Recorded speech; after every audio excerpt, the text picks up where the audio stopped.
Yehudit Rachel Besson.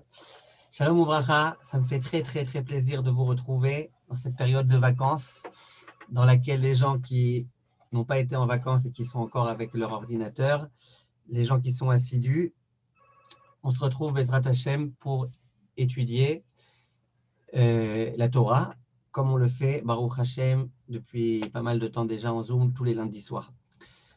Baruch Hashem. Le sujet dont je voulais vous parler ce soir, c'est un sujet qui m'a été inspiré par une élève. J'ai été donner un cours en direct, en présentiel, comme on dit aujourd'hui, dans une famille. Et la personne qui m'a invité à donner ce cours, elle m'a dit, est-ce que vous pourriez parler, s'il vous plaît, du sujet qui est la doun et kavzechut, de juger les gens favorablement. Elle m'a dit, mon grand-père, c'était en l'honneur de son grand-père, Yitzhak ben Rachel, Amen. Elle me dit, mon grand-père, c'était un homme qui avait un très bon cœur, très grand cœur. C'était un homme qui aimait tout le monde. C'est un homme que tout le monde aimait. Et c'est donc un homme qui avait cette qualité-là, intrinsèque, de la doun, les kavzechut, de juger les gens favorablement. Et donc elle m'a dit, est-ce que vous pouvez parler de ça? Et Baruch Hashem, j'ai parlé de ce point-là. Et je pense que c'est un point important qui peut intéresser tout le monde, Bezrat Hashem. J'espère aussi que le cours soit, je prie très fort, Irfoat Chaim, Roland, Shalom, Ben, Yasmina, Bezrat Hashem. Amen, amen. Ah là là. Hein? Oui. Amen, amen, j'ai dit. Amen, amen, Bezrat Hashem. Dans la Torah, dans la Parashat Mishpatim, il est écrit, dans la Parashat, excusez-moi, dans la Torah, dans la Parashat Kedoshim, il est écrit Betzedek tishpot amitecha. Tu jugeras les gens qui se trouvent autour de toi avec tzedek. Avec tzedek, on a l'habitude de traduire de façon favorable. Quelqu'un fait quelque chose, tu pourrais très bien, dans ton esprit en tous les cas, le condamner, le juger défavorablement, ou tu peux au contraire te dire que peut-être qu'il est très bien, il n'a rien fait de mal, etc. La Torah, elle te donne l'ordre de le juger favorablement. Le grand problème qui va se poser, et on va essayer de réfléchir à ça, Bezrat Hashem, aujourd'hui, c'est que Betzedek, c'est quoi le tzedek? Le tzedek, c'est pas être tordu, c'est pas chercher midi à 14h. Le tzedek, c'est la droiture. Donc c'est vrai que c'est une dimension de charité un petit peu plus que la droiture vraiment droite. Mais il n'empêche que ce tzedek, ça veut dire avec droiture. Le grand problème, c'est que quand on vient juger les gens de façon favorable, très souvent on a l'impression qu'on est obligé de fonctionner de façon tordue. C'est-à-dire que la seule façon que j'ai de pouvoir juger la personne favorablement, c'est d'être tordu. Par exemple, quelqu'un, à chaque fois qu'il me voit et qu'il fait semblant de ne pas me voir, tout de suite, il fait des grimaces, il change de trottoir, il crache par terre, et puis voilà. Mais à chaque fois. Maintenant, je vois dans la rue qu'il y a d'autres gens qui passent devant lui, il fait ni grimace, ni crache par terre, ni traverse le trottoir. Moi, à chaque fois que je fais ça, que je passe devant lui, il a ce type de comportement. Maintenant, si j'ai l'esprit provocateur, ben quand il traverse, je traverse moi aussi. Au lieu de cracher par terre, je lui crache dessus, etc. Si j'ai l'esprit droit, qu'est-ce que je me dis? Je me dis, eh ben ok, cet homme-là, il ne me supporte pas, cet homme-là, il ne m'aime pas, cet homme-là, il veut m'humilier, cet homme-là, il veut mon mal, cet homme-là, etc., etc. Vous êtes d'accord avec moi?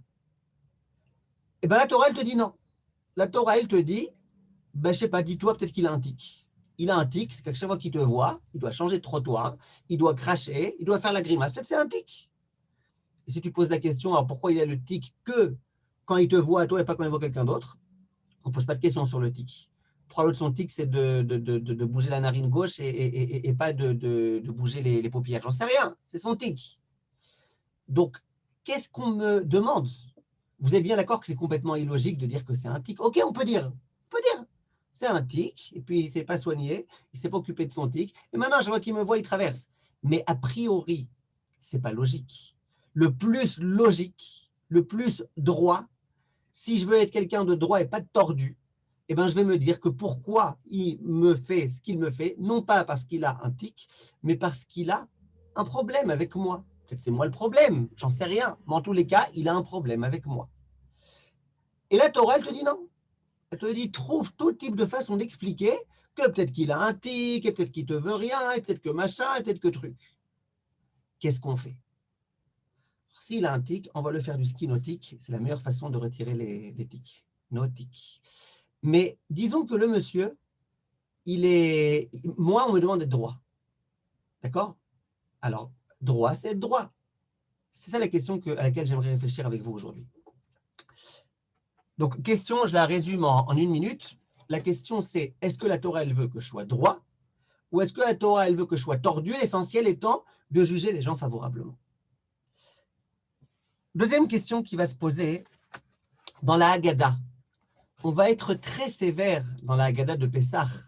On va être très sévère à l'égard du rachat.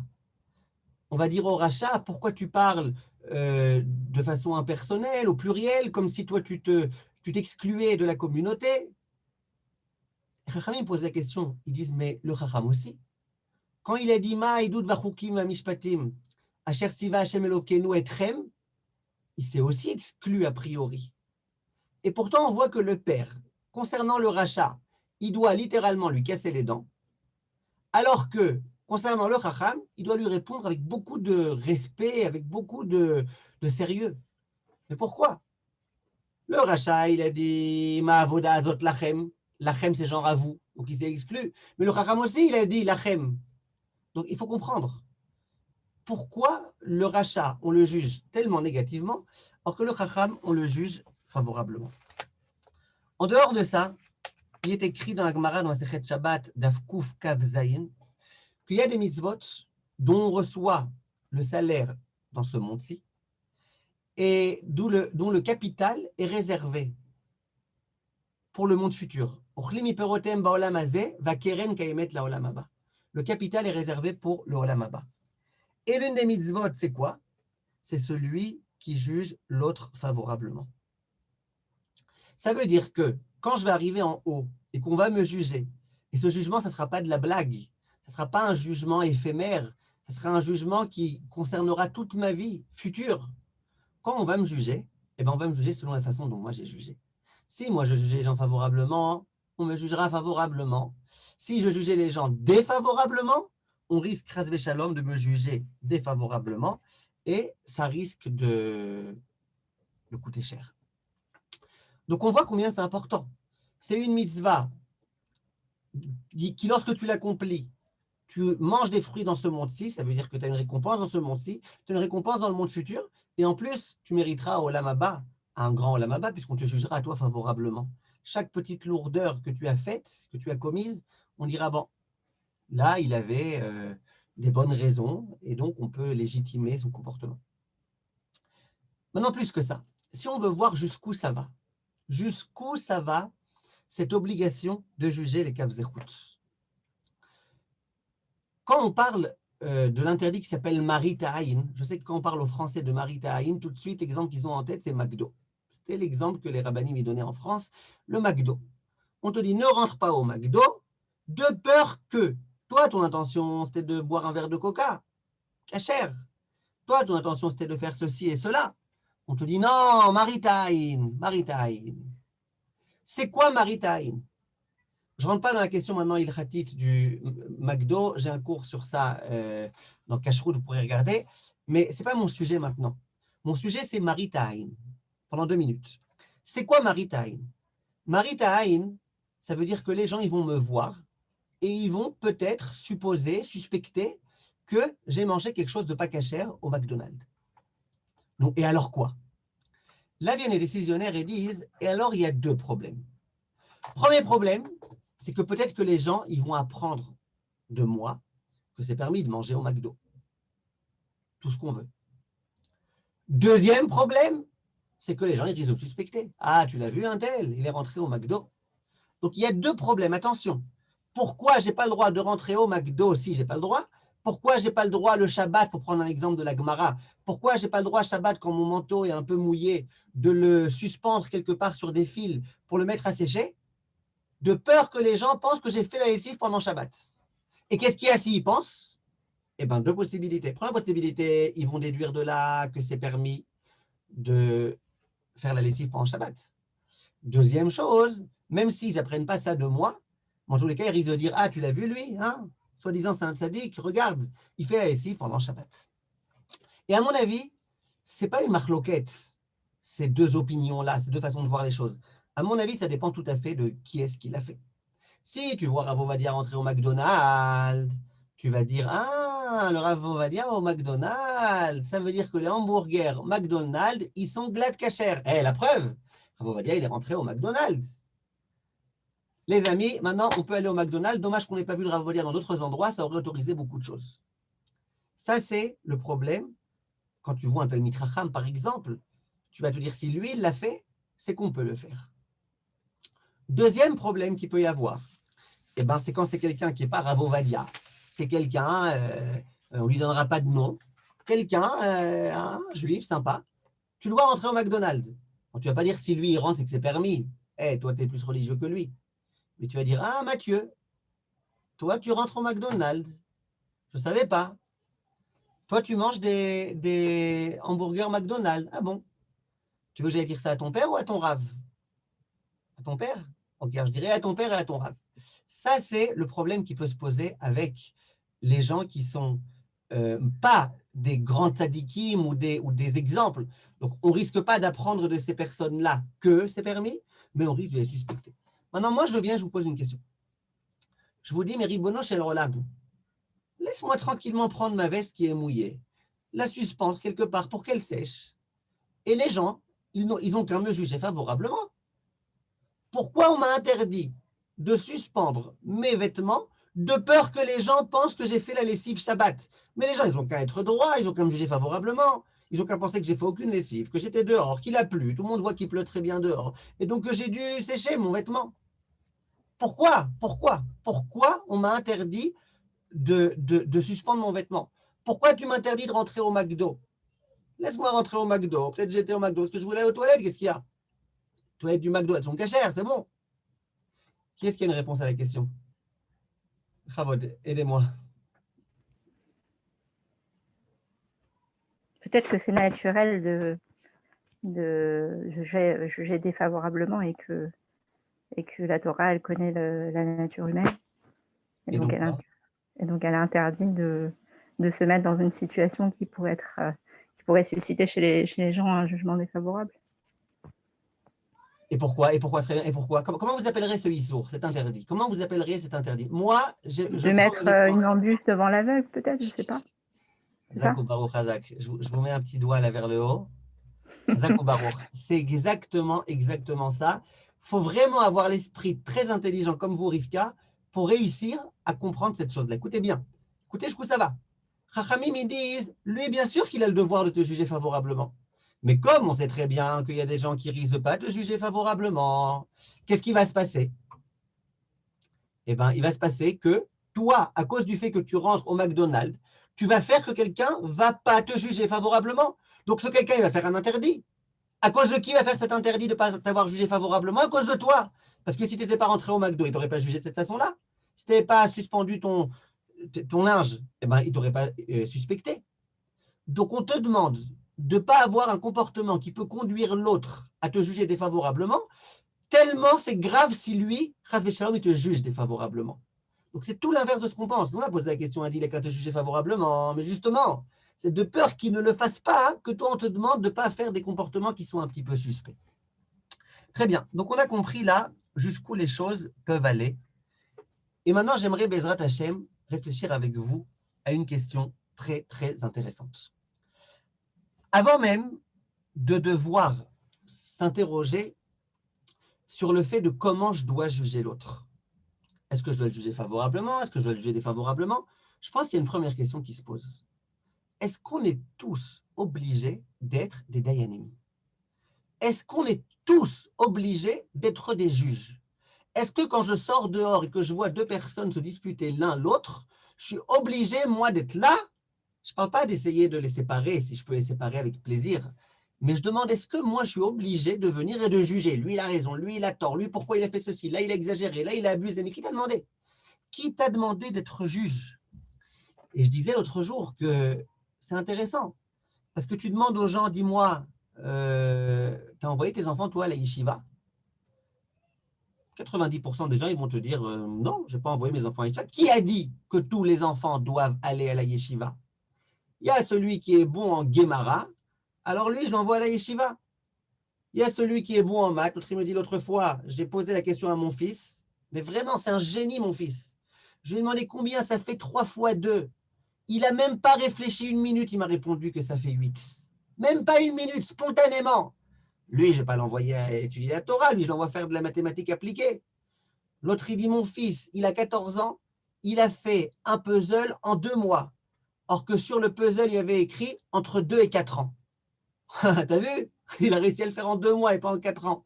Bref, il y a des gens qui te disent, pas tout le monde est fait pour aller à la yeshiva. Et on peut défendre cette opinion. Mais alors, je pose moi une autre question. Alors, pourquoi tout le monde est obligé d'être un dayan? Pourquoi tout le monde est obligé de juger tout ce qui se passe? Et ça, c'est à mon avis le premier problème qui se pose. Avant de juger les gens favorablement, d'abord, demande-toi, est-ce que tu peux par hasard éviter de juger? Est-ce que tu peux, si tu veux juger, te juger toi-même, et même toi-même apprendre à te juger comme il faut, et même toi-même, quelquefois, essayer de ne pas te juger?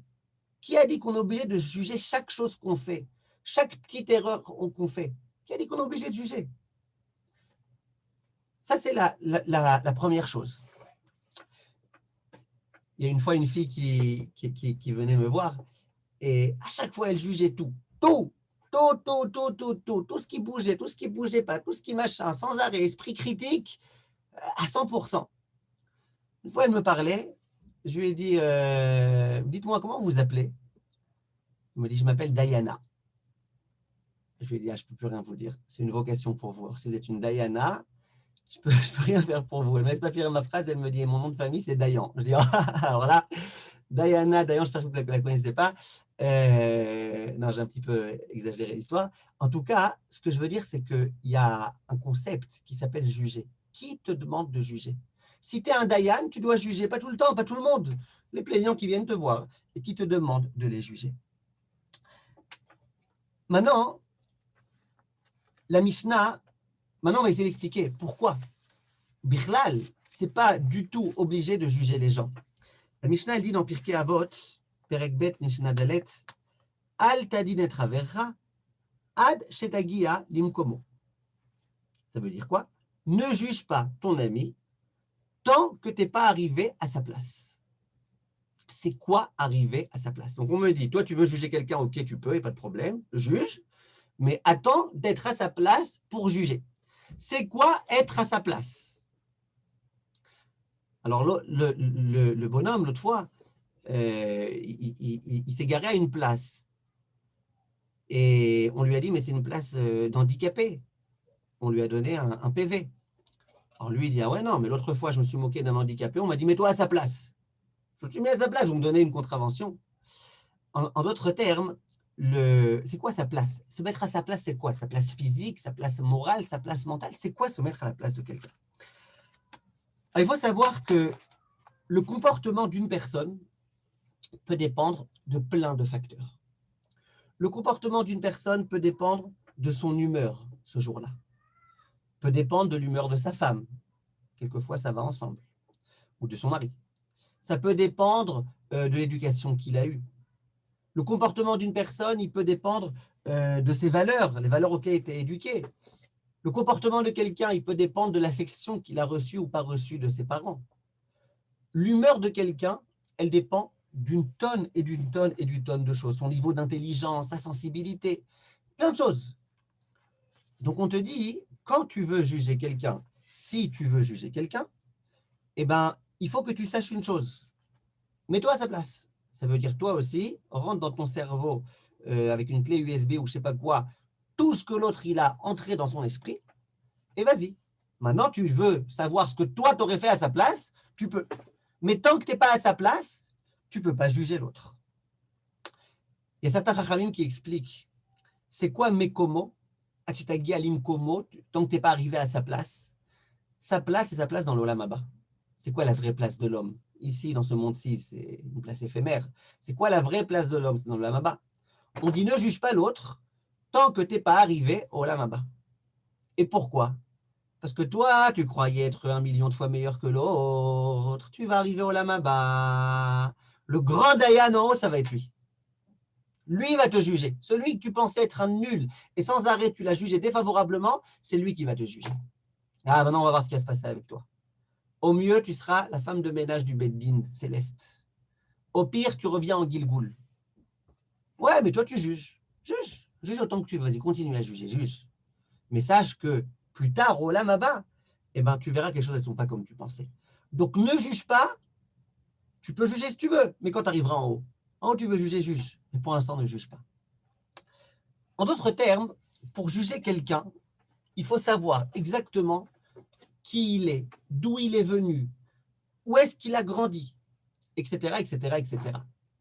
Par exemple, quelqu'un, il a été éduqué dans une maison dans laquelle son père, c'était un alcoolique, un drogué, un Marocain, excusez-moi, moi aussi, hein, j'étais Marocain quand j'étais petit, comment on appelle, et sa mère, elle se faisait battre sans arrêt, etc. Maintenant, le bonhomme, il te dit, moi à la maison, j'ai entendu une fois quelqu'un qui m'a dit, moi à la maison, j'étais le consultant en Shlom Bait, j'étais le policier qui devait séparer mes parents quand ils disputaient avec des couteaux, je devais être le pompier quand il y avait le feu à la maison, je devais être tout à la fois à la maison.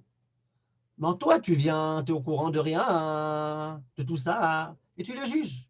Pourquoi ici, il se met en colère trop rapidement? Pourquoi il n'est pas capable de donner assez d'affection à sa femme? Pourquoi? Si toi, tu avais été à sa place, eh ben, j'aurais bien aimé voir comment tu te serais comporté. Tu n'as pas été à sa place. Tu ne peux pas être à sa place. Peut-être dans un prochain Gilgoul. Mais dans ce Gilgoul, tu ne peux pas être à sa place, puisque toi, tu n'as pas vécu tout ce qu'il a vécu. Donc, de quoi tu parles? Pourquoi tu le juges? Ça, c'est le principe qui est extrêmement important à comprendre, que pour pouvoir juger l'autre, c'est comme ça qu'il faut faire. Parfois, dans les couples, je dis aux gens, je dis aux maris, je dis aux femmes, regardez, vous voulez on fait quelque chose? On n'a qu'à intervertir les rôles. Ouais. Toi, madame, tu vas travailler à tel et tel endroit toute la journée, etc., clair conditionné et compagnie. Toi, monsieur, tu restes à la maison toute la journée, tu fais les lessives, tu fais les ceci, tu fais les cela. Pas pour longtemps. On avait interverti les rôles pendant 3 ans. Les gens, l'homme, un jour, il ne tient pas. Au début, ouais, sympa, je reste à la maison, c'est elle qui va s'occuper de la parnassa. Un jour, il ne tient pas. Lui, il est là-bas au travail, il fait ses chiffres d'affaires, tout va bien, il a des clients sympathiques, machin, etc. Il rentre à la maison, il pensait regarder un film avec sa femme, il a le film d'horreur à la maison. Sa femme, elle fait la grimace, elle a eu 5 heures de pleurage de gosse, elle a eu 2 embrouilles avec les voisines qui lui ont dit que ses enfants, ils crient trop fort, elle a eu mal à la tête, elle ne sait pas ce qu'elle a. Et lui, il vient, et il commence à donner des conseils de discipline, des conseils de conjugaux, des conseils de parents, des conseils d'éducation, des conseils d'enterrement, des conseils, tout. Il peut donner tous les conseils du monde. Vas-y, mets-toi à sa place pendant un jour. Et après, on parlera. Et vice-versa. On dit aux femmes aussi, arrêtez d'être trop critiques avec vos maris qui rentrent un peu trop tard à la maison. Tu veux, toi, t'occuper de la parnassa et de tout ce jour, etc. Bref, tant que tu n'es pas à la place de l'autre, tu ne peux pas le juger. Et il y a un exemple qui est très fort et que j'aimerais vous raconter. Cet exemple-là, c'est un exemple qui se trouve dans la Gemara. La Gemara, elle raconte dans Masechet Sanhedrin qu'il y avait un Rav. Ce Rav, il s'appelait Rav Ashi. Son nom de famille, c'était Parmentier. Rav Ashi, c'était un Amora de la Gemara, un très grand Rav. Un jour, il étudiait avec ses élèves. Et il étudiait avec eux les Mishnayot dans lesquels on parle des gens qui auront le droit au Olam Haba ou des gens qui n'auront pas le droit au Olam Haba. Et il a dit à ses élèves, écoutez, aujourd'hui il est un peu tard, demain on se retrouve Bezrat Hashem, et je vous parlerai de l'un des rois qui n'a pas le droit au Olam Haba, qui s'appelle Ménaché. Et quand il s'est exprimé de cette façon-là, il a dit, demain on parlera de notre ami Ménaché. Notre ami, genre Ménaché l'Aziz. Comme ça il a dit. Rav Ashi, il a été dormir, et en plein rêve, il y a Ménaché qui s'adresse à lui. Ménaché en personne. Ménaché, il lui dit, dis-moi, toi, on a étudié ensemble, on a joué ensemble à la cour de récréation. Alors Ravashi, il dit, qu'est-ce qu'il y a? Il dit, dis-moi, quand on doit faire un motzi avec le pain, le Shabbat, où est-ce qu'on coupe le morceau de pain? Ravashi, il dit, je ne sais absolument pas. Alors Ménaché, il lui dit, ah, tu ne sais pas comment on coupe le pain le jour de Shabbat et tu te permets de m'appeler Ménaché l'Aziz? T'as pas honte? Et là, Ménaché, il lui explique. Il dit, je vais t'expliquer exactement comment on coupe le pain, il faut couper de la partie qui est la mieux cuite, etc., etc. Et là, Ravashi constate qu'il a affaire à un homme qui s'y connaît beaucoup en Torah. Alors il dit à Ménaché, dis-moi, toi qui t'y connais tellement en Torah, tu peux m'expliquer comment tu as pu te permettre de faire de la Avodah-Zara, de faire de l'idolâtrie? Comment ça se fait? Toi qui es un si grand Talmid Chacham. Et là, Ménaché lui a dit, écoute, c'est bien facile à ton époque, à toi, de me juger comme ça. Mais sache que si tu avais été à mon époque, où la Avodah-Zara était tellement en vogue, c'était quelque chose de tellement attirant. Je t'assure que si tu avais été à mon époque, tu aurais soulevé ta djellaba pour pouvoir courir plus vite et pour aller faire de la Avodah-Zara. Ravashi, le lendemain, il arrive à la yeshiva et il dit à ses élèves, chers amis, aujourd'hui nous allons parler de notre maître Ménaché. Visiblement, il a eu peur de refaire des cauchemars la nuit d'après, donc il a préféré faire attention à Ménaché. Mais cette histoire est très forte. Ça veut dire que toi, tu te permets de juger comment il a pu se permettre de faire de la Avodah-Zara. Mets-toi à sa place. Mais pour te mettre à sa place, il faut vivre dans les conditions dans lesquelles lui vit. Il faut vivre à une époque dans laquelle c'est tellement intéressant, important, attirant de faire de la Avodah-Zara. Toi, tu arrives aujourd'hui, je ne comprends même pas comment ils ont pu faire Avodah-Zara. Ok, parce que tu ne sais même pas ce qu'est l'Avodah-Zara. Parce que l'Avodah-Zara qu'il y a aujourd'hui, c'est des petites statuettes là devant lesquelles certains malades mentaux se prosternent. Tu ne comprends même pas c'est quoi l'Avodah-Zara. Mais si tu avais vécu à l'époque, tout le monde y croyait tellement, et bien toi aussi tu aurais pu. En d'autres termes, avant de juger quelqu'un, quelle que soit la personne que tu viens juger, d'abord, sois à sa place. Mets-toi à sa place. Essaye de comprendre ce qui se passe dans son monde. Essaye de comprendre ce qui se passe dans son esprit, dans sa tête. Et là, peut-être, tu pourras juger. Si tu es une vieille dame de 90 ans, ne juge pas ton petit-fils de 12 ans, qui est déjà à 12 ans avec son iPhone. Parce que c'est vrai que c'est complètement ridicule. C'est vrai que c'est complètement idiot. C'est du n'importe quoi. Mais il n'empêche, mets-toi à sa place d'abord. Mets-toi dans cette génération-là. Et après, tu pourras peut-être le juger. Ça, c'est le principe. On arrive ici alors à une question très intéressante. Vous allez me dire, mais si c'est comme ça, donc ça veut dire qu'on ne doit pas juger l'autre. La Mishnah, elle ne dit pas ça. La Mishnah, elle dit, ne juge pas l'autre tant que tu n'es pas à sa place. Mais tu ne pourras jamais être à sa place. Si tu as 90 ans, tu ne peux pas être à la place du petit gamin de 12 ans. Si tu vis dans une époque dans laquelle il n'y a plus d'idolâtrie, il y a d'autres types d'idolâtrie, tu ne peux pas juger celui qui vivait à une époque d'idolâtrie. Si toi, tu as été éduqué dans une famille dans laquelle ton père, c'est un grand Talmid Chacham, ta mère, c'était une grande tzadékette, tu ne peux pas juger celui qui a été éduqué dans une maison de drogués. Donc, comment tu peux juger l'autre? Eh bien, à mon avis, l'idée est très simple. À mon avis, cette Mishnah, elle est en train de nous dire de façon diplomatique qu'il faut qu'on accomplisse une très grande mitzvah. C'est de faire ce qui est écrit sur les pancartes, dans les prairies, là où il y a les vaches. Sur les pancartes, il y a écrit en grand « la ferme ». Il faut se taire. Il faut arrêter de juger. Arrêter de porter des jugements de valeur sur les choses. Arrête de juger. Tais-toi.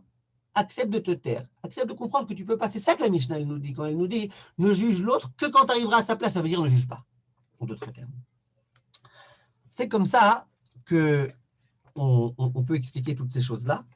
Et je pense que si on comprend bien cette notion-là, eh ben, on pourra résoudre beaucoup de problèmes. Je disais l'autre jour lors du cours, est-ce que tu as déjà jugé une vache? Dis-moi la vérité, tu as déjà jugé une vache? Tu vois une vache, tu dis, oh, elle exagère, elle, pourquoi elle ne s'est pas maquillée ce matin? Un problème. Pourquoi elle fait trop de bruit? Tu as déjà jugé une vache? Tu n'as jamais jugé une vache? Pourquoi tu ne juges pas une vache? Parce que tu comprends que la vache, ce n'est pas toi, qu'elle vit d'une autre façon que toi, qu'elle ne comprend pas ce que toi tu comprends, elle ne sait pas, elle sait quoi déranger l'autre en faisant du bruit. Pourquoi elle broute? C'est sa façon de manger, qu'est-ce que tu veux faire? Pourquoi elle rumine? Si elle ne ruminait pas, tu ne pourrais pas la manger. Dis-lui merci qu'elle rumine. Pourquoi tu ne juges pas les vaches? Parce que tu comprends que tu n'as rien à voir avec elles. Ben, comprends aussi que tu n'as rien à voir avec l'autre.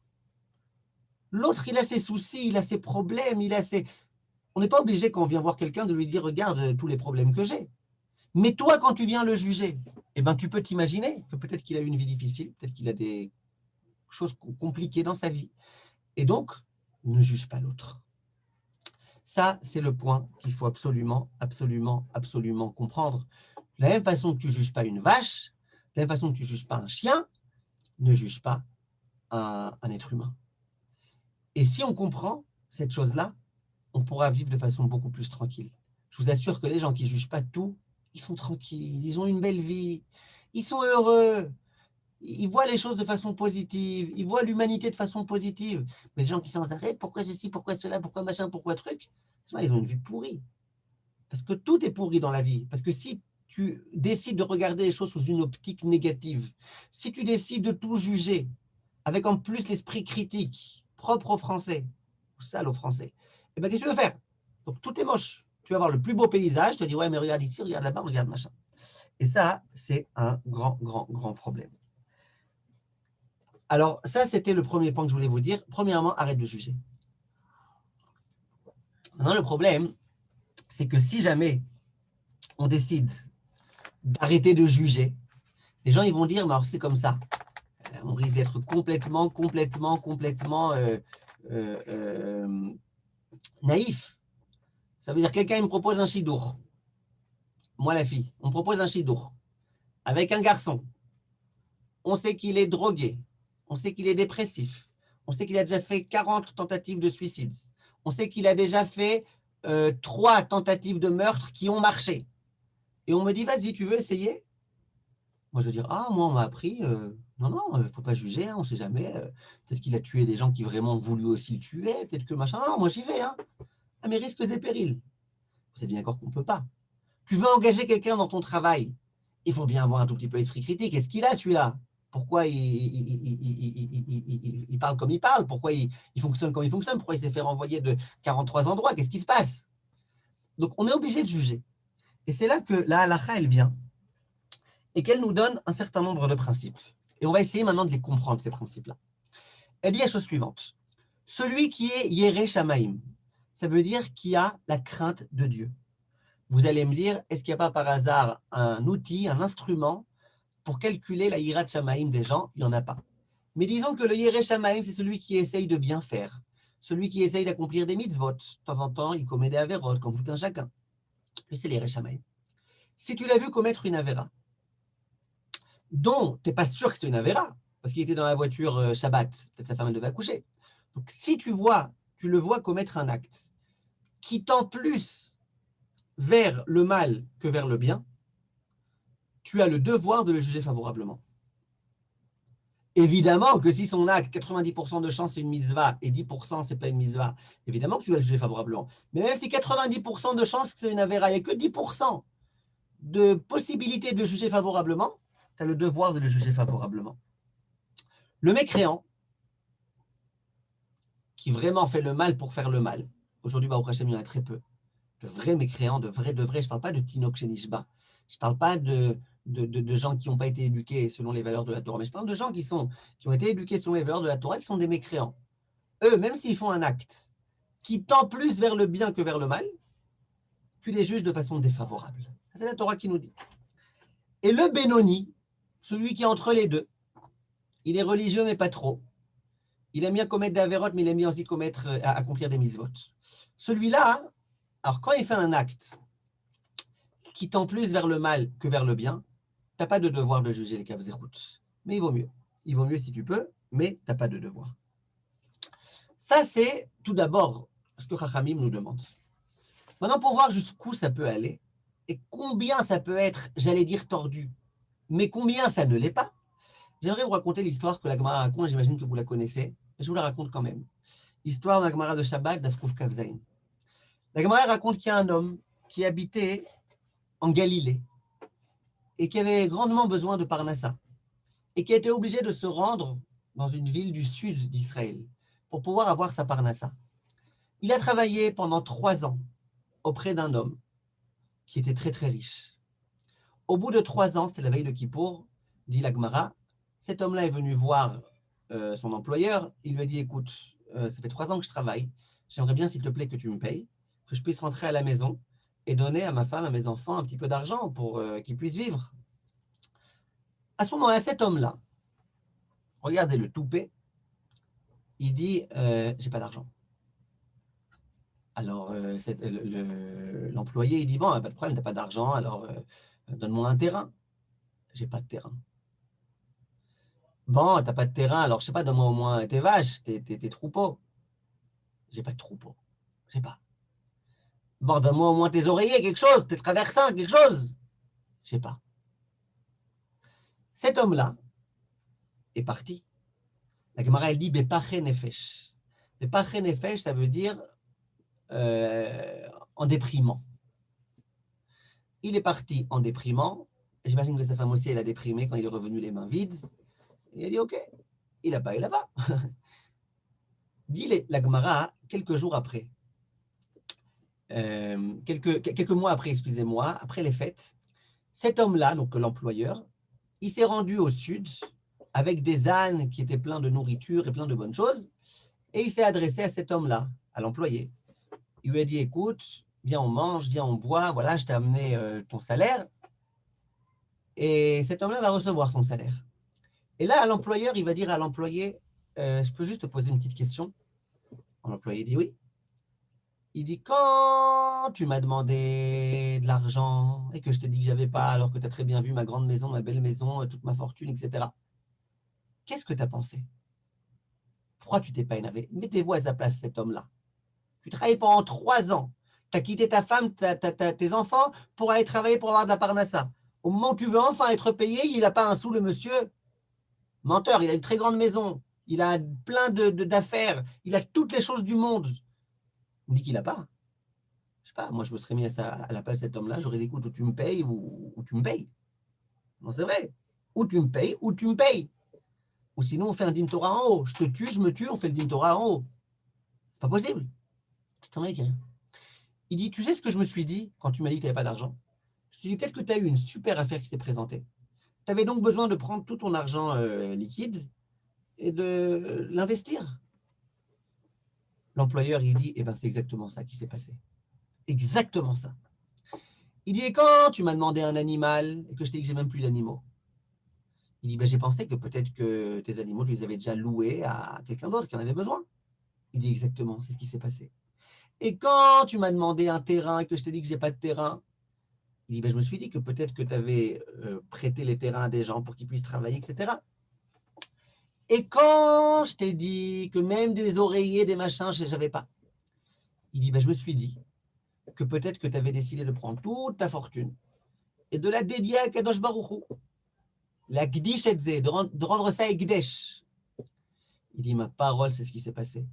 Comme mon fils, je voyais qu'il commençait à mal se comporter, etc., moi j'ai dit, tout mon argent, je le donne au Egdesh. Et finalement, les Chachamim, eh ben, ils m'ont délié de cet engagement-là. Et voilà pourquoi je peux maintenant venir et te payer. Après, il finit cet homme-là. Il dit, et puisque toi, tu m'as jugé favorablement, que Hachem lui aussi te juge favorablement. On ne dit pas c'était qui cet homme-là. Par contre, dans les Sheiltot, il est écrit que cet homme-là, c'était Rabbi Akiva. Le fameux Rabbi Akiva, qui était, à cette époque-là encore, un homme qui ne connaissait rien en Torah. Qu'est-ce qu'elle a vu, sa femme, pour l'épouser? Elle a vu que c'était un homme qui avait des bonnes midotes. Regardez un petit peu les midotes de Rabbi Akiva. Rabbi Akiva, cet homme-là, ce n'était pas encore Rabbi Akiva, c'était Akiva. Regardez les midotes. Regardez comment il a fait Traloued pour aller juger favorablement cet homme-là. Et le pire, c'est qu'il avait raison. Il y a une histoire qu'on aime bien raconter. Je l'ai entendue plusieurs fois de Rabbanim en Israël qui la raconte. Une histoire réelle qui s'est produite. Et j'aimerais vous la raconter parce que je trouve qu'elle est très, très parlante. C'est un jour, dans un aéroport, il y a une dame il y a un monsieur, excusez-moi, qui était assis quelque part. Et ce monsieur-là, il est en train de lire, je ne sais pas si c'est sa Gemara, son journal, il est en train de lire. Et puis, il a eu faim, donc il avait son paquet de gaufrettes. Il mangeait des gaufrettes. À un moment donné, il s'est levé. Il devait aller aux toilettes, il devait aller faire je ne sais pas quoi. Il s'est levé. Au moment où il vient pour se rasseoir, il voit que sur le banc sur lequel il était assis, pourtant il avait laissé son chapeau, donc c'était clair que c'était lui qui était là, il y a une dame qui est assise. Et cette dame-là, elle mange des gaufrettes. Alors cet homme-là, il dit, mais elle est complètement cinglée ou quoi celle-là? Je ne comprends pas. Elle mange mes gaufrettes. Elle ne voit pas que c'est mes gaufrettes. Elle ne voit pas qu'il y a quelqu'un qui était ici, s'il y a un journal, s'il y a un chapeau, s'il y avait quelqu'un. Qu'est-ce qu'elle mange des gaufrettes? Alors bon, il s'est dit, écoute, je sais pas, peut-être c'est une pauvre, peut-être c'est une clochard, peut-être elle n'avait pas l'air. Il commence à renifler comme ça, genre. הרב, יש לו בת, היא צריכה שידוך. נולדו אחרי 6 שנים סבך, נולד להם תאומים. ברוך השם תמיד חוכם וירא שמיים. Elle le regarde comme ça. Bon, elle dit rien. Puis il mange. Une gaufrette, 2 gaufrettes, 3 gaufrettes. En temps, elle le regarde comme ça. Lui, il la regarde comme ça. Et puis, il continue à manger les gaufrettes. L'histoire raconte que donc cet homme-là, c'est un grand sadique. Il voit la femme manger ses gaufrettes, il dit rien. Juste, il ronfle et il renifle et trucs, mais à part ça, il dit rien.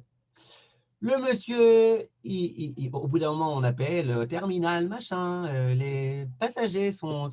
Et Kitso, cet homme-là, il se lève, il va, il monte dans l'avion. Et dans l'avion, il avait un petit peu faim.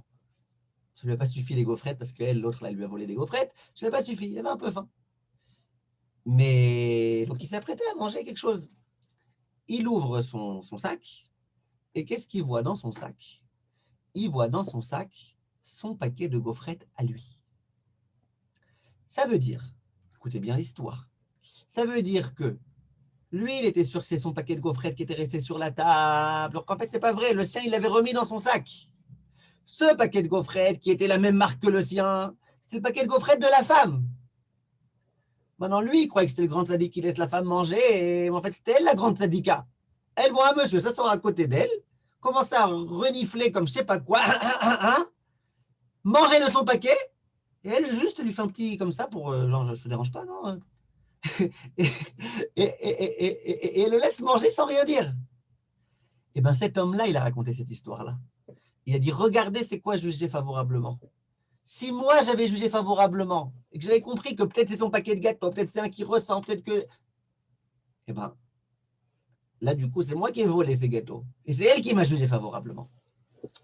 Donc, on voit, c'est quoi ce concept-là de juger les gens favorablement et jusqu'où ça peut aller. Le pire, c'est pas ça. Le pire, c'est une Gemara dans la Sechet Brachot. Et cette Gemara, c'est vraiment, vraiment, vraiment un truc incompréhensible. La Gemara, elle dit comme ça. Si tu as vu un Talmid Chacham, comprenez juste une chose, quand on parle de Talmid Chacham, on ne parle pas d'un youtubeur avec une barbe, un chapeau. Non, quand on parle d'un Talmid Chacham, on parle d'un Talmid Chacham. Je pense que c'est clair, Talmid Chacham. Ce Talmid Chacham, tu l'as vu commettre une avéra la nuit. C'est ça que Gemara, elle dit. Quand tu le vois le lendemain, tu ne dois pas le suspecter. Pourquoi? Parce qu'il a peut-être fait teshuva. Et la Gemara, elle dit peut-être. Non, c'est sûr qu'il a fait teshuva. Je ne sais pas si vous pouvez vous imaginer, mais c'est ce que la Gemara, elle veut qu'on essaye de faire pendant 5 minutes. Qu'on essaye de s'imaginer. De quoi la Gemara, elle parle d'ici? Venez, on prend un cas grave. Tu aperçois un vrai Talmid Chacham, un vrai de vrai, en pleine nuit, dans une boîte de nuit. Tu te dis, mais je peux pas croire que c'est lui. Je ne peux pas croire que c'est lui. Tu dis, peut-être c'est son jumeau. Bah, il faut juger favorablement. Je ne savais pas qu'il avait un jumeau, un tel. Peut-être c'est son jumeau. Ok, tu vas le voir. Tu lui dis, vous êtes Rav Makhlouf ou vous êtes le jumeau? Il dit, non, je n'ai pas de jumeau, je suis Rav Makhlouf. Alors tu te dis, attends, peut-être c'est son jumeau, mais c'est un menteur. Mais en fait, c'est pas Rav Makhlouf, c'est son jumeau.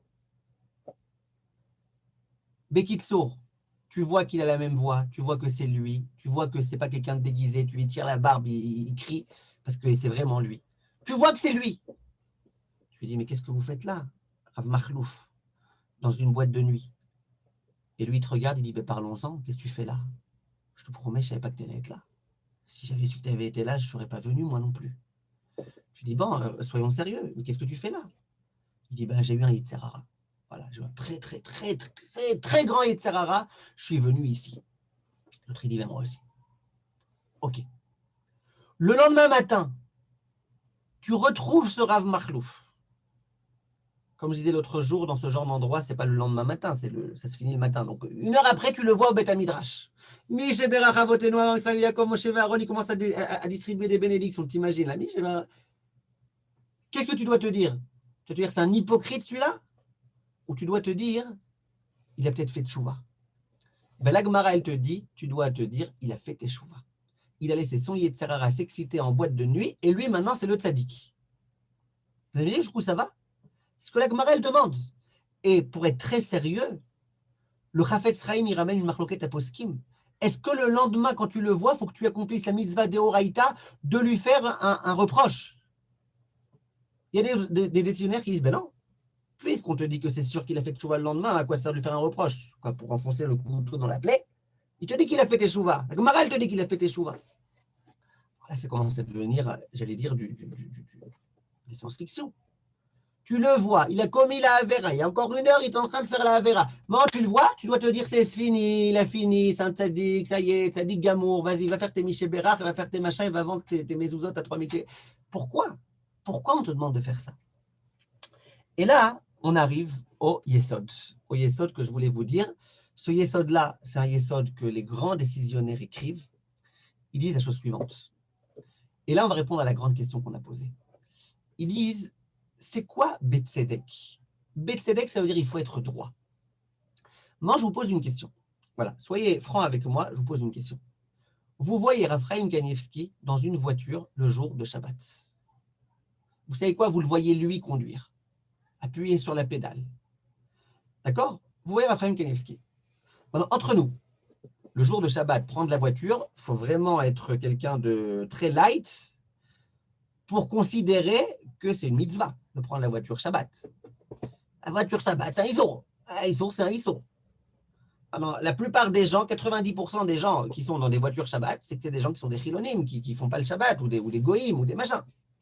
Quand tu vois Raphaël Kanievski dans une voiture Shabbat, tu peux te dire, ah ben je ne savais pas que Raphaël Kanievski c'était un rachat. Tu peux te dire, ah je ne savais pas que c'était permis de prendre la voiture Shabbat. Ou tu peux te dire, peut-être qu'il y a un cas de Pikuach Nefesh, qu'il est vraiment en danger de vie ou de mort, et donc la Torah lui autorise. C'est quoi le plus logique? Maintenant, je parle de logique. Maintenant, je parle de droiture. Qu'est-ce qui est le plus droit?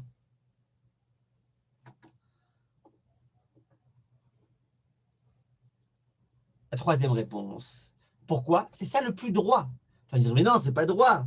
Tu dois dans la voiture, bidio qu'aujourd'hui, il a un cas de Pikuach Nefesh. Vous êtes d'accord que oui, Raphaël Kanievski, s'il est dans une voiture, le plus droit, c'est de dire qu'il est là-bas. C'est vrai que tu peux aussi dire peut-être qu'il a fait une Avera. C'est possible. Il y a des gens, la Gemara elle rapporte, qui a 80 ans, ils ont fait des Avérotes. C'est possible. C'est possible que Raphaël Kanievski ait commis une Avera. C'est possible. Mais vous êtes d'accord que c'est beaucoup, beaucoup, beaucoup, beaucoup plus logique de dire quand tu le vois dans une voiture Shabbat, alors que tu sais qu'il fait quasiment jamais de Avérotes, que tout ce qu'il fait, c'est toujours des mitzvot. C'est d'accord que le plus logique, c'est de dire que quoi? Qu'il était dans un cas, puis quoi, Nefesh. Maintenant, je prends le cas inverse. Tu prends le rachat. Le rachat de rachat, qui s'oppose à toutes les mitzvot de la Torah. Dès qu'il peut tourner en dérision un Talmid Chacham, un rave, un religieux, un barbu, un machin, il le fait. Toujours. À chaque fois, quand il voit quelqu'un, il cherche son propre intérêt. Toujours. Tu le connais. C'est quelqu'un, tu ne sais même pas pourquoi il est né. Cet homme-là, tu le vois le jour de Shabbat, dans la voiture, en plein Bnei Brak, pour faire de la provocation. Maintenant, c'est possible. C'est possible. Pourquoi il est dans sa voiture? Parce que sa femme, elle va accoucher. Donc, il est obligé de prendre la voiture. Bien qu'il n'a pas de femme, c'est un homo. Mais c'est possible. Tu peux toujours trouver des c'est possible.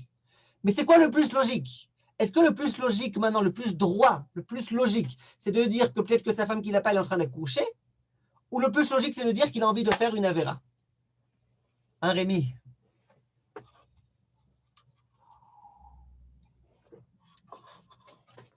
Pas de réponse. C'est quoi le plus logique? Il a envie de faire une avéra. Qu'il a envie de faire une avéra.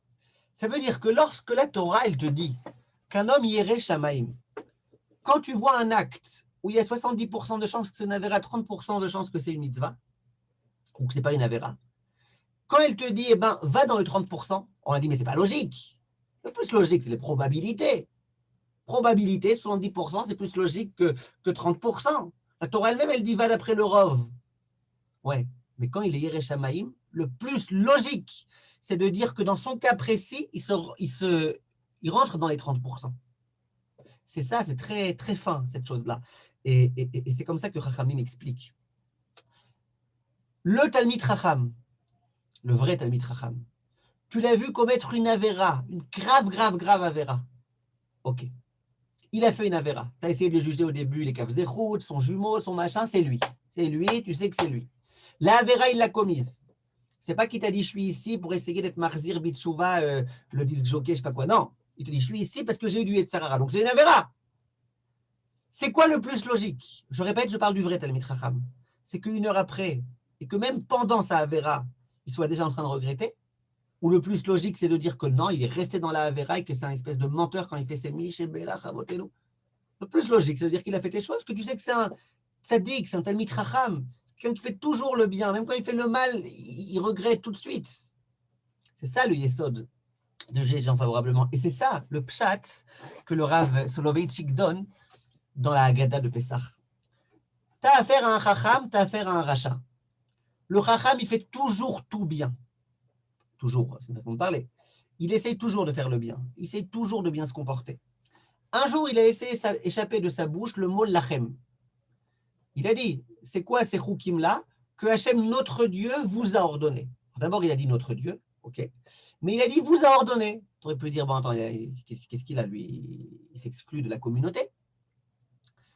Or, tu dis une seconde. Tu as 70% de chance de dire, ou peut-être 60% de dire qu'il a dit lachem pour s'exclure. Mais tu as quand même 30% de chance, ou 40% de chance de dire que quoi? Que pourquoi, qu'il ne s'est pas exclu, que ce mot est sorti par erreur de sa bouche, qu'il s'est mal exprimé, qu'il n'a pas voulu dire ce qu'il a dit, qu'il y a peut-être des choses à comprendre au 2e, 3e, 4e, 15e degré. Qu'est-ce que tu fais, toi le père, qui a affaire à ce fils-là? Eh bien, tu le juges favorablement, puisque c'est ça la logique. La logique, c'est de dire ça. Par contre, tu as le rachat. Sans arrêt, il dit, et vous les juifs, et vous les religieux, et vous les machins, et vous les extrémistes, et vous les ultras, et vous les trucs, et vous les machins. Et d'un coup, le soir du Seder, il te dit, ma avoda azot lachem. C'est quoi ce travail que vous faites? C'est quoi le plus logique? C'est de dire qu'il a voulu dire votre avoda à vous. Je pense que cette avoda, ce que vous savez, allez vous la garder vous-même. C'est le plus logique. Alors, le père, il lui dit, écoute, si c'est comme ça, moi, je te punis. Ça veut dire que le même enfant, les mêmes mots, le même acte, quand il est accompli par quelqu'un qui est quelqu'un pieux et quelqu'un de bien, eh ben, ils ont un autre sens que quand c'est accompli par quelqu'un d'autre. On va essayer Bezrat Hashem maintenant, donc on a compris. On peut et quelquefois on doit juger. Il y a des fois on est obligé de juger. Quand on doit juger, il faut savoir comment juger d'après la halakha. Maintenant, j'aimerais avancer encore un petit peu. Comment on fait pour juger les gens, les kavzechut? La Mishnah, elle dit Evedan et kol ha-adam les kavzechut. Juge tout homme, kol ha-adam, les kavzechut, de façon favorable. Quel est le problème dans cette phrase-là? Vous, les hébraïsantes, qui étudiez les fiches de Torah Academy tous les jours d'Ivrit, c'est quoi le problème? Si vous vouliez écrire cette Mishnah de façon un peu plus succincte, vous aurez dit quoi? Evedan.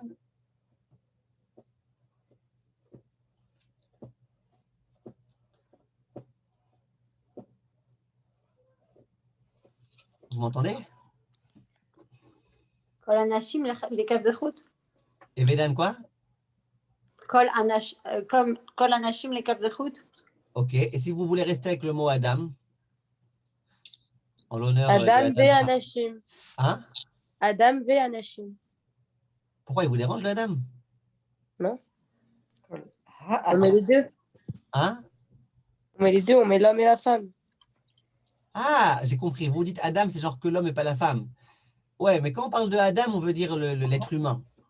Mais Adam. encore une fois, écrit Evedan. Je vous écris comme ça, ce sera bien devant vous. Evedan et kol ha'adam lekav zechut. C'est quoi le problème? Comment vous pourriez mettre cette... c'est écrit ha'adam, très bien. Qu'est-ce que vous voulez écrire, Rivka? Non, on aurait dû dire Kol Adam. Voilà. On aurait dû dire Evedan et kol adam lekav zechut. Juste tout homme favorablement. Pourquoi tout l'homme? C'est quoi tout l'homme? Tu vas juger ses pieds favorablement. Tu vas juger sa kippa favorablement. C'est quoi tout l'homme? De haut en bas, c'est quoi? Bien Chachamim, et il donne un très grand yesod. Et ce yesod-là, on a commencé à le voir tout à l'heure et on va le revoir ici. Si tu veux juger quelqu'un, il faut que tu aies un regard global sur tout cet homme-là. Tu ne peux pas prendre un acte précis et dire cet acte-là, c'est un acte négatif ou c'est un acte positif. Tu ne peux pas avoir un regard complètement focalisé sur un point, un comportement et dire je vais juger ce comportement. Rav Kanievski dans une voiture, un tel qui fait telle et telle chose, tu ne peux pas. Si tu veux juger l'homme, il faut que tu aies face à toi tout l'homme, avec toutes ses qualités et avec tous ses défauts, avec tous ses atouts et avec tous ses handicaps, avec toute l'éducation qu'il a eue et avec tous les problèmes qu'il a. Tu ne peux pas le juger. Sinon, tu ne peux pas bien le juger. Pour juger l'homme, il faut voir tout l'être humain. Chaque être humain a des défauts. Même toi, même moi. Nous avons tous des défauts. Simplement, quand on voit quelqu'un, on peut regarder, se concentrer que sur ses défauts, ou on peut au contraire regarder tout ce qui se passe, tout son ensemble, ses défauts avec ses qualités. Quelquefois, ses qualités et ses défauts, ils se marient bien ensemble. Et c'est ce qu'il faut faire. Tu regardes le ciel. Le ciel, comme il y a là derrière moi, entre guillemets. Tu regardes un ciel magnifique, tout bleu. Un ciel d'Israël pendant le mois de Av. Il y a toujours quelqu'un qui va regarder, qui va aller essayer de chercher un nuage qui va tirer de je ne sais pas où, et il va dire oh là, il fait un nuage aujourd'hui, il fait moche. Tu vas dire mais t'es complètement malade ou quoi? Il fait moche, parce qu'il y a un nuage, il fait moche. Quelqu'un pas te mettre sous ce nuage, mets-toi ailleurs, et tu verras qu'il fait très beau. Non, il se focalise sur le nuage. Moi, cet homme-là, j'ai envie de lui dire, mais je ne comprends pas. Toi, tu as un grain de beauté ici, tu as un grain de beauté. Tu veux qu'on fasse maintenant un zoom sur ton grain de beauté? Il est tellement gros que c'est pas peine de faire un zoom. On l'attache quelque part, et puis on fait une grande photo de ça, et on demande qui est-ce qui veut se marier avec le grain de beauté. Personne ne voudra. Toi, tu n'es pas un grain de beauté, toi, tu es un être humain. Un être humain avec un grain de beauté. Ça change tout. Quand tu veux juger l'homme, tu juges Kol Adam, tout l'homme, tout ce qu'il est, tout ce qu'il fait depuis le matin quand il se lève jusqu'au soir quand il va dormir, et quand il dort, et tout ce qu'il a fait de bien. Et à nouveau, tu auras beaucoup de mal à pouvoir juger l'homme favorablement quand tu ne connais pas tout le bien qu'il a fait, mais tu peux t'imaginer le bien qu'un homme peut faire. Ça, c'est un grand principe à connaître. Tu veux juger l'homme, juge-le, mais ne juge pas qu'un acte. C'est ridicule. Ok, aujourd'hui, il était nerveux. Ça ne veut pas dire que c'est un nerveux. C'est-à-dire qu'aujourd'hui, il était nerveux. C'est-à-dire que peut-être qu'aujourd'hui, toi, tu serais devenu fou à sa place. Lui, il était juste un peu nerveux. Ça, c'est ce qu'il faut comprendre. Qu'est-ce qu'on gagne? Et je vais, Bezrat Hashem, m'arrêter là. Qu'est-ce qu'on gagne quand on juge les gens favorablement? Et quand Bichal, on ne juge pas, mais quand les fois il faut juger, on juge favorablement. Tout d'abord, on vit une vie de sérénité.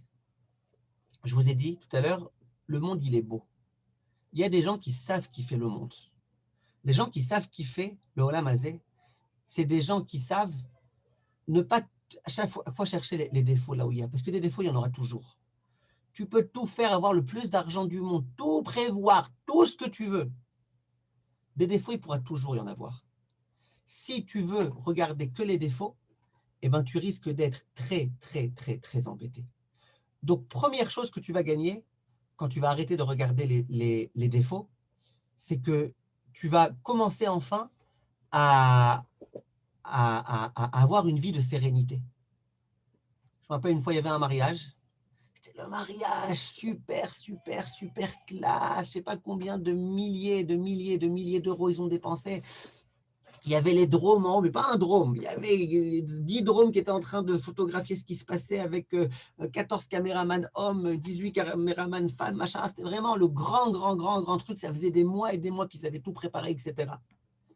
Sous la choupa, il y avait le micro. Il y avait un faux contact.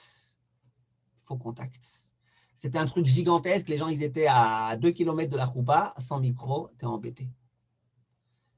Les rabbanim, ils voulaient faire la bracha. T'entendais un son oui, un son non. Un son oui, un son non. Il y en a un qui mettait son pied sur le fil pour que ça reste allumé. Qu'est-ce que tu veux? Maintenant, si tu décides de regarder, ok, c'était un beau mariage. Ok, on n'a pas tout entendu. Ça, s'il y a 10 personnes qui ont entendu, les Sheva Brachot, elles ont été dites. Et bien, ça se passera bien. Mais si tu es sans arrêt celui qui cherche le défaut, qui tout doit être parfait, et le perfectionniste dont on parlait l'autre fois, eh ben, tu ne vas pas être content. Et tout ce que tu vas te rappeler de ce mariage, c'était le microphone qui ne marchait pas, et le rav qui était embêté parce qu'on n'a pas entendu sa jolie voix. C'est dommage. Donc, premièrement, quand tu arrêtes de juger, et pourquoi? Eh ben non, attention, parce qu'après, ça c'est la première étape. Le mariage, il était pourri. La deuxième étape, c'est c'est ça. Moi, je dépense tellement d'argent pour ceci et cela, ils ne peuvent pas amener une bonne truc là, une bonne Akbara, comment on dit ça pour le son là, comment on dit? Sono. Une bonne sono. Ils ne peuvent pas amener une bonne sono, hein? Et après toute la vie, elle va en vouloir. Pourquoi il n'a pas amené une bonne sono? Pourquoi elle est... Et toute la vie de cette personne-là, ça va être une vie de rage, d'énervement, de machin. Je le retiendrai toute ma vie, je lui en voudrai toujours. C'est dommage. Si tu arrêtais de juger, tu n'as pas besoin de juger. Toi, tu as fait ce que tu avais à faire. Hachem, il a fait ce qu'il avait lui à faire. Pas la peine de juger. Eh bien, tu verras. Et si tu juges favorablement, tu ne seras pas en colère contre les gens. Et ne pas être en colère contre les gens, c'est nous-mêmes nous donner beaucoup de sérénité. Ça, tout le monde le dit. Tout le monde le dit. Aujourd'hui, Baruch Hashem, même les psychologues, ils ont réussi à comprendre cette chose-là. Tout le monde le dit. Quand tu en veux à quelqu'un, lui, de les façons, tu lui fais rien parce que lui, il dort tranquillement. C'est à toi que tu te fais du mal. Lui, tu lui en veux, c'est toi qui prends du poison. Lui, tu lui en veux, mais lui, il dort aussi bien et lui, il a autant d'argent qu'il veut, etc. Mais toi, quand tu lui en veux, tu te pourris ta vie à toi. Tu ressasses à des choses. Donc, premièrement, quand on juge les gens favorablement, c'est quelque chose de très bien. Deuxième chose, et je disais l'autre fois, prenez le mot blanc. Blanc, B-L-A-N-C. Enlevez N, ça donne quoi? Black. Ça veut dire que la différence qu'il y a entre le blanc et le black, c'est juste la N. Ceux qui veulent mettre de la N ou du N ou de ce que vous voulez, eh bien lui, il y a le blanc et il y a le black. Celui qui accepte de dire que aucune différence. Qu'est-ce qu'il y a? Il est noir, il est blanc, il est jaune, il est rose. Ça change quoi? Pourquoi? Parce qu'il est de cette couleur, c'est mieux. L'autre couleur, l'autre fois, l'autre, il dit, moi, je suis noir, mais je me soigne. Qu'est-ce que tu te soignes? Tu te soignes de quoi? Tu mets du fond de teint, qu'est-ce qu'il y a? Qui a dit que le noir, il est moins beau, moins bien, moins grand, moins machin? Simplement, il y a la haine. Quand tu arrêtes de juger, tu arrêtes de penser que c'est toi qui dois juger. Voilà, moi, je suis blanc, je vais juger les autres. Calme ta joie. Sois tranquille. Et puis, il y aura beaucoup plus de shalom dans le monde quand on arrêtera de juger. Deuxième chose très importante qu'on va gagner quand on va Bezrat Hashem se comporter de cette façon-là. Et voyez une fois de plus la beauté de la Torah. La Torah, elle fait de ça une mitzvah. Ce que les psychologues ils font aujourd'hui comme étant quelque chose qui va te permettre de vivre de façon sereine, de vivre une vie qui te ressemble, et tous les termes qu'ils aiment bien employer. La Torah, déjà à son époque, elle te fait de ça une mitzvah deoraita. Tu vas gagner en Shlom Bayit. Le Rav Ben Zion Abba Shaul écrit dans son livre, il dit que le grand secret du Shlom Bayit, c'est de juger l'autre favorablement. Combien de disputes pourraient être résolues, pourraient être évitées, Bichlal, si jamais on jugeait l'autre favorablement? Toujours en retard, il revient en retard parce qu'il sait que moi je l'attends, et puis s'il ne savait pas que je l'attendais, peut-être qu'il ne viendrait pas en retard, et c'est toujours la même chose, et c'est machin. Mais ça ne peut pas t'arriver quelquefois de juger les Kav Zechut. Si tu l'avais vu juger les Kav Zechut, tu t'es dit que peut-être il a eu une bonne raison d'être en retard. Qu'il est mort. Peut-être qu'il a une bonne raison. Et peut-être qu'il a eu un problème. Et peut-être qu'il n'a pas été éduqué, lui, à toujours prévenir sa femme 2 minutes avant d'être en retard. Peut-être qu'il n'a pas été éduqué comme ça. Juge l'autre favorablement. Si tu juges l'autre favorablement, tu vas voir qu'il y a beaucoup, beaucoup de soucis qui vont être résolus. Je me rappelle d'une histoire, un couple dont je m'occupais. Et je vous raconte rapidement l'histoire. Le couple vient me voir. C'était, je pense, mardi soir. Disons, peu importe, ça ne change pas grand-chose. Ils viennent mardi soir dans mon bureau. Ça faisait depuis le mardi d'avant que je ne les avais pas vus. Ils arrivent les deux. Bon, là, ils arrivent, ils étaient vraiment très froids. Avec moi, ils étaient chauds, mais entre eux, ils étaient très, très froids. Genre, ils étaient assis en face de moi. Chacun se mettait comme ça, genre pour me voir à moi, mais surtout pour ne pas voir à l'autre, avec Shalom. C'est très en froid. Alors, je leur dis, qu'est-ce qui se passe? Personne ne voulait parler, genre, ils voulaient que l'autre parle, pour raconter la lourdeur. Au bout d'un moment, il y en a l'un des deux qui prend la parole, c'est l'homme, et il dit, regardez, je vais vous raconter l'histoire. Nous étions Shabbat chez mes beaux-parents, chez la famille de ma femme. Nous étions là-bas. Et Shabbat matin, moi, je ne sais pas c'était à quelle heure le repas. Mais c'était très important pour moi de savoir c'était à quelle heure le repas. Parce que s'il restait du temps, eh ben, je voulais étudier. Je voulais aller au Beth Midrash et étudier. Donc, moi, je voulais savoir. Je voulais savoir dans combien de temps c'est le repas. Alors, il dit, donc, qu'est-ce que j'ai fait? Je voulais voir ma femme. Ma femme, figurez-vous qu'elle était enfermée dans la chambre de sa mère et elle est en train de papoter. Moi, poliment, qu'est-ce que j'ai fait? J'ai frappé à la porte. Il dit, ma femme, figurez-vous qu'elle ne me répond pas. Elle m'ignore. Elle ne me répond pas. Et je refrappe. Et elle ne me répond pas. Alors moi, une femme comme ça, qui parce qu'elle est avec sa mère, elle refuse de s'intéresser à son mari. Moi, je ne peux pas. Voilà, moi, je peux pas. Moi, c'est fini. Moi, j'ai décidé de divorcer. Moi, machin. Voilà. Ça, c'est ce que le monsieur me dit. Maintenant, vous savez, ce qui est très intéressant quand on s'occupe d'un couple, intéressant entre guillemets, c'est de voir la réaction de l'autre. C'est pour ça que de s'occuper des gens par téléphone, c'est un peu difficile. Tout le moment où il parle, tu la vois elle comme ça, je ne pourrais pas vous imiter son visage, genre, elle est tombée de la lune. Elle dit, mais quoi? Mais t'as frappé à la porte? T'as frappé à la porte? Mais j'ai rien entendu. Mais tu crois vraiment que si jamais j'avais entendu, je ne t'aurais pas ouvert? Vas-y, dis-moi. Voilà, là, on est les deux devant le rave. La tête de ma mère. Si tu penses vraiment que si jamais j'avais entendu, je t'aurais pas, tu me connais, ça fait des années qu'on est mariés. Tu penses vraiment que je t'aurais pas ouvert? Mais jamais de la vie, je t'aurais ouvert. Je t'aurais dit, écoute, voilà, je suis avec ma mère là. L'autre, il dit, ouais, t'as raison. T'as raison, ouais, c'est vrai. Toute l'histoire, écoutez bien, depuis, c'est l'histoire, elle s'est passée Shabbat matin. De Shabbat matin à mardi soir, il y avait la Shrina Agdosha qui pleurait parce qu'il y avait un couple qui était en train de se massacrer. Pourquoi? Parce que lui n'a pas jugé sa femme favorablement. S'il avait jugé favorablement, il aurait dit peut-être qu'elle n'a pas entendu, peut-être qu'elle est sourde, peut-être que sa mère, elle part tellement fort qu'elle a couvert le toc-toc. Il aurait dit peut-être c'est moi qui ne s'est pas tapé assez fort, il faudrait que je défonce la porte la prochaine fois. Je ne sais pas, il se serait dit quelque chose.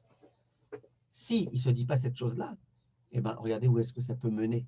À part le fait qu'ils auraient dû parler avant, s'ils avaient parlé avant, il lui aurait reproché, il lui aurait dit, mais je n'ai pas entendu, je vous serais résolu en 2 minutes. Ça, c'est l'importance de juger les Kav Zechut. Quand on juge les Kav Zechut, on gagne aussi quelque chose de très, très, très, très grand. On gagne dans l'éducation des enfants. Les enfants, ce dont ils ont besoin, ce n'est pas qu'on vienne les voir et qu'on leur dise « Pourquoi tu as pris le chocolat ?» et qu'ils t'expliquent « Mais je te promets que je n'ai rien pris. J'ai rien pris. » Et puis finalement, il s'avère qu'en fait, c'est le père qui avait pris le chocolat. Ben, toi, tu vas te dire, ah, ok, bon, mon fils, je suis désolé, je croyais que c'était toi.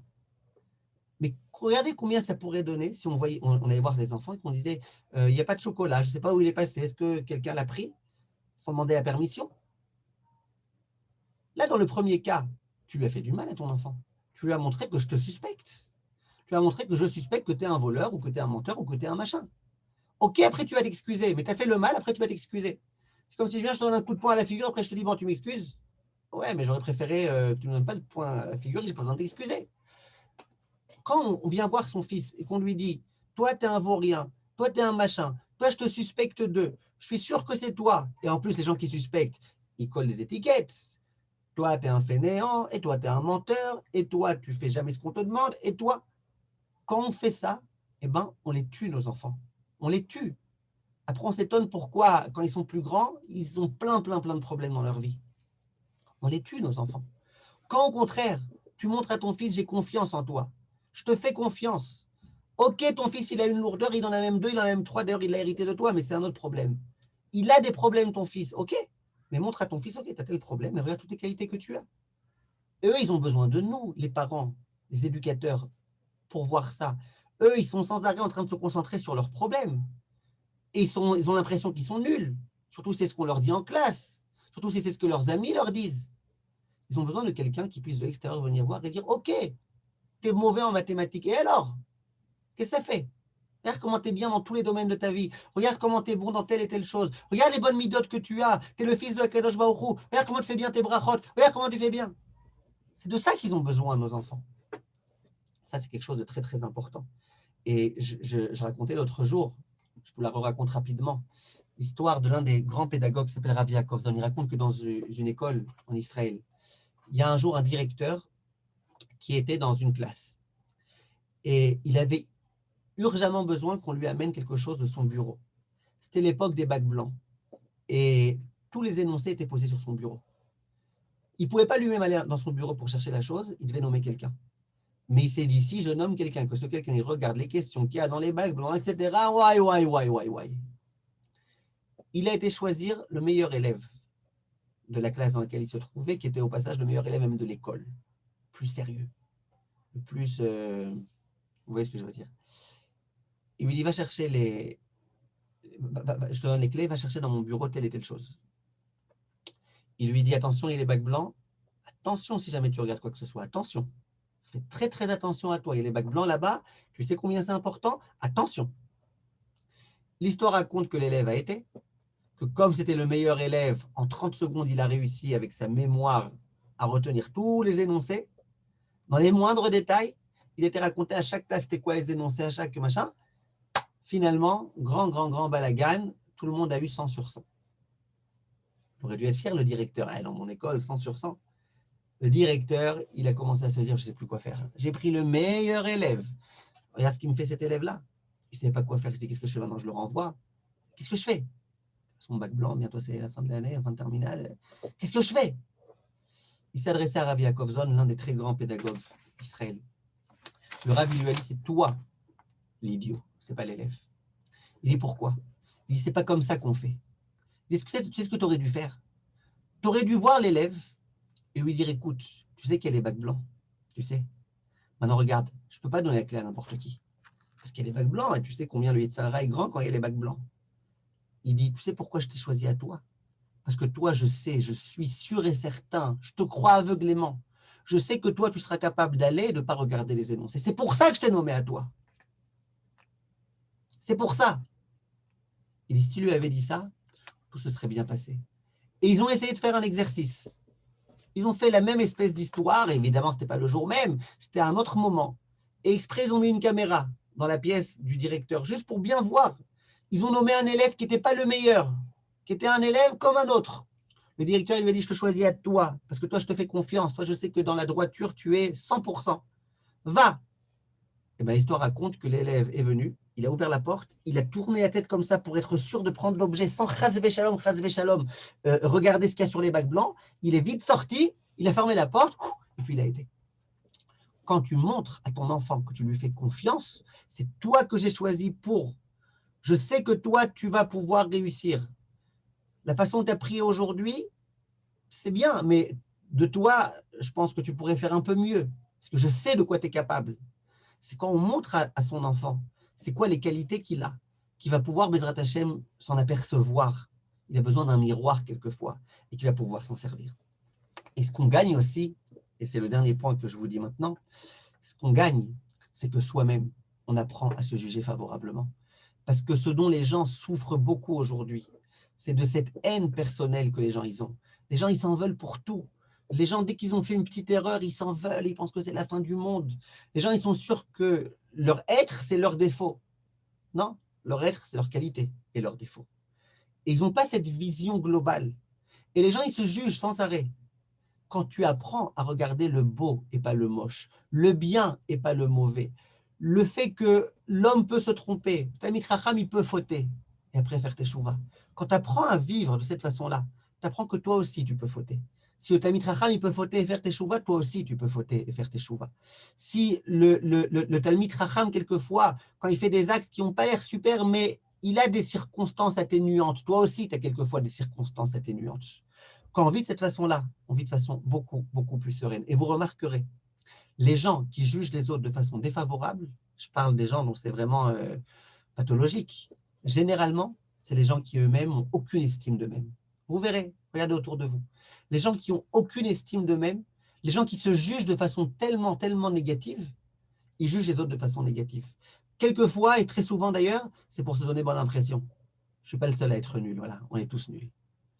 Tu vois, lui, soi-disant machin, regarde, lui aussi c'est un nul. Kol aposel bemumo posel, celui qui voit des problèmes chez les gens, c'est que ce problème, il est chez lui-même. Ce que la Torah nous indique. Et regardez à nouveau, elle transforme ça en mitzvah. C'est ça le mode d'emploi de la vie sereine d'un être humain, pas que d'un juif. C'est de juger les autres de façon favorable, de juger les autres de façon positive. Regardez un petit peu les gens qui jugent tout le monde de façon favorable. Tout le monde les aime, ces gens-là. Tout le monde les adore, comme je disais l'autre jour dans ce cours-là.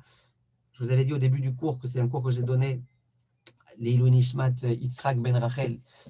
Les gens qui jugent de façon favorable, les gens qui ont cette vision positive, tout le monde aime être avec eux. Les gens qui sont capables de dire à l'autre, regarde combien c'est bien cette qualité que tu as. Parfois, tu fais découvrir à une personne une qualité, il ne savait même pas qu'il l'avait, cette qualité. Ces gens-là, on aime bien être avec eux, on aime bien être en leur présence. On a besoin d'eux. Tu gagnes dans tous les domaines à avoir cette chose-là, à avoir cet aspect-là de positivité. La Torah, elle dit non seulement tu gagnes, mais en plus je te transforme ça en mitzvah deoraita. Regardez un petit peu le cadeau. Au lieu d'avoir besoin de faire des grandes dépressions et d'aller voir un psychologue qui va nous dire, écoute, toi, il faut que tu commences à arrêter de juger les gens et de juger tout le monde et de te juger toi-même, on a une Torah qui nous a donné l'ordre de le faire et qui nous promet un grand salaire pour cette chose-là. Yehi Ratson Bezrat Hashem qu'on ait le mérite de juger le moins possible les gens. Et quand on doit juger, de juger de façon favorable. Qu'on ait la possibilité de montrer aux gens ce qu'ils sont vraiment, de réussir à permettre aux gens de voir c'est quoi leur Nekuda Tova qu'ils ont, comme Rabbi Nathan de Breslev dit. Chaque être humain, il a une Nekuda Tova, même s'il est tout pourri. Ça n'existe pas quelqu'un de tout pourri. Mais même si quelqu'un il est très mauvais, il a quand même un petit point positif. C'est ce point-là qu'il faut être capable de mettre en valeur et de dire à la personne, moi, je ne m'intéresse pas à tous tes problèmes. Moi, je vois ce point positif. C'est un point que toi, tu as, que personne d'autre au monde a. Quand on fait ça, on apprend à aimer le monde, on apprend à s'aimer soi-même, on apprend à aimer, à respecter, à honorer les autres. Et combien c'est important. Et en particulier dans notre génération, Bezrat Hashem, Yehi Ratson que Bisrout, l'accomplissement de cette mitzvah, avec encore plus d'engouement, Bezrat Hashem, et de cœur, qu'on ait le mérite d'avoir beaucoup de Havatrinam et qu'on ait le mérite d'avoir bientôt le Beth Amikdash reconstruit. Amen. Amen. Amen, Rav. Merci beaucoup. Amen. Merci beaucoup. Magnifique. Amen. Merci à vous, Toda Rabba. En Bezrat Hashem, ce cours, on va le mettre sur le site, mais par contre, il ne sera pas avec la bonne qualité de caméra, parce que la caméra, elle s'est cassée. Vous avez dû remarquer cette semaine qu'il n'y avait pas de nouveau cours. On est en train de s'en occuper. Bezrat Hashem, bientôt, il y aura une nouvelle caméra, mais en tout cas, on mettra ce cours là tel qu'il était enregistré avec le Zoom là. Voilà, Beatzlacha, merci à vous. Merci. Il y a des Merci questions? beaucoup. Merci beaucoup. Moi, j'aurais une question, Rav, aussi. Oui. Je sais pas qui, il y a une autre personne. En fait, ma question, c'était de dire que si une personne, en fait, de manière récurrente, en fait, elle a une certaine attitude positive, je veux dire, bon, je comprends que Milachatri va juger favorablement, mais quand c'est récurrent, comment on doit considérer ce cas-là?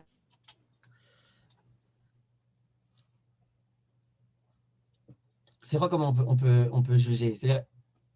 Ok, c'est récurrent, donc Ça veut dire que quand c'est récurrent, ça veut dire que la personne on n'arrive pas trop à trouver un côté positif dans la où c'est très régulier que la personne, elle se comporte d'une certaine façon. On peut la considérer, comme Benoni ou comme, je sais pas moi, ça veut dire parce que vous avez Ah, parlé de êtes 3 cas de figure, en fait. vous êtes dans le premier shlave de Bichlal qui me dit que c'est un qui me dit que c'est un Yireh Moi, Shamayim. je parle d'une situation je parle de quelqu'un qui a une certaine attitude et que c'est plusieurs fois. C'est pas une fois, c'est pas 2, pas 3, c'est 10 fois, 20 fois. Comment Ok. on considère ça? Est-ce qu'on va pas on peut juger, on va dire favorablement la première fois, mais la 10e fois, c'est un peu difficile quand même. Pourquoi? Vous-même, quand je dis vous-même, c'est à moi aussi, nous-mêmes, on fait quelquefois des erreurs et on les répète et répète. Et à chaque fois, on essaye de se... Si vous voyez que quelqu'un est de la Yirat Shamayim, Non, à nouveau, juger favorablement, ça ne veut pas dire qu'il faut être le meilleur ami de cette personne-là. Mais c'est son trait de caractère peut-être. Et Lily, c'est son trait de caractère peut-être. Qu'est-ce que je voulais vous dire? Vous voyez, si cette personne-là, elle a un comportement et qu'elle le répète plusieurs fois, ok, soit voilà, ça c'est son trait de caractère, soit c'est un défaut qu'elle a, soit elle a tellement été, elle souffre tellement dans sa peau. Je vous ai dit, les gens qui souffrent, souvent, ils font souffrir les autres. C'est comme ça que ça marche. Les gens qui sont bien dans leur peau, ils n'ont rien à gagner à faire souffrir les autres. Donc, vous pouvez vous dire, peut-être cette personne-là, elle a beaucoup souffert, la pauvre, et c'est pour ça que peut-être cette personne-là est très mal été éduquée. non, mais je veux dire quand ça me cause un préjudice. Quand ça Quand vous ça cause un me cause un préjudice, vous préjudice, devez vous je veux écarter dire, d'une personne qui vous cause des préjudices. Vous devez vous écarter au maximum de ces personnes-là pour ne pas avoir besoin sans arrêt de faire un travail de la donner Kavzerhout. Vous devez vous écarter de ces personnes-là au maximum. Et vous devez faire un travail sur vous-même. Comment ça se fait que la lourdeur de l'autre, elle me fait à moi tellement de mal? Mais ça, c'est un non-travail, mais c'est un travail de... C'est déjà plus les Kavzerhout, c'est un travail de vous-même. Pourquoi la lourdeur d'un tel, c'est facile à dire, hein, c'est très facile à dire. Nous tous, on souffre un peu de ça. Quelqu'un nous a fait du mal, ok, lui, il a fait du mal. Pourquoi moi, je ne me sens pas bien? Si moi, je ne me sens pas bien, c'est que moi, j'ai quelque part un petit problème, un petit souci. Parce que si j'avais la Emouna à 100%, et si j'étais sûr de moi à 100%, et si je savais que ça ne me dérangerait pas que l'autre il fasse certaines choses. Après, ça dépend. C'est sûr que si quelqu'un... pas nécessairement, pas nécessairement. Si Il y vous a vous des gens écartez de la qui personne peuvent être lourds.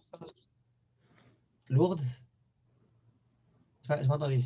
Non, ça, s'il y a des gens qui de manière insistante sont lourds je veux dire, de répéter quoi. Je veux dire, enfin, je comprends pas tellement pourquoi j'aurais l'obligation de juger les Kavzerhout quoi, en fait.